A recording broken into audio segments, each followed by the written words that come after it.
my name's Mike Smith. I work for the Land Transportation Department here at JARS.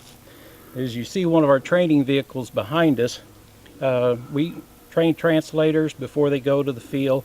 Most of them have never learned how to drive a manual transmission, and they're also unfamiliar with the characteristics of a four-wheel drive. When we get ready to send a missionary overseas, they need to know how to navigate some of the roughest terrain in the world.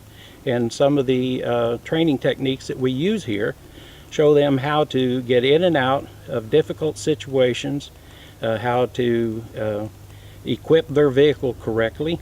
Some of the questions that we answer is, first of all, what type of equipment do you need? Do you need a winch? Do you need a high lift jack?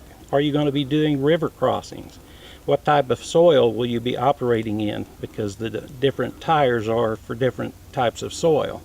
So we focus on making sure that they can operate a four-wheel drive vehicle safely and get where they're going without any unnecessary delays. And so that's our focus here. But how did I get involved in this? Well, about 17 years ago, I attended a missionary and Bible conference in Muskegon, Michigan. And while I was there was a Wycliffe Bible translator there, as well as a JARS helicopter and a couple of pilots.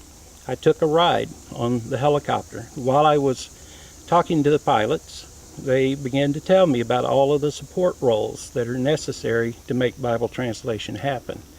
When I found that a mechanic and a nurse, which my wife is a registered nurse, I realized that this might be something that God would want me to do. So I began praying about it.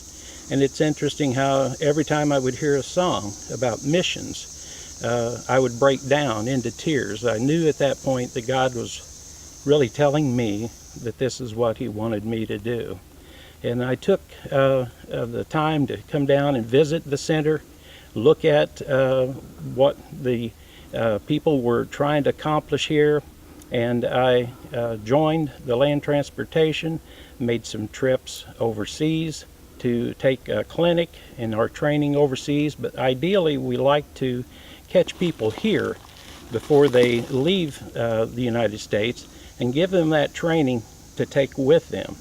And that's part of our program here, but also we desire to try to put trainers in the field. So we're looking for folks who have abilities in mechanics, in four-wheel drive training and driving, and we want to send them to different parts of the world where they can give that training locally.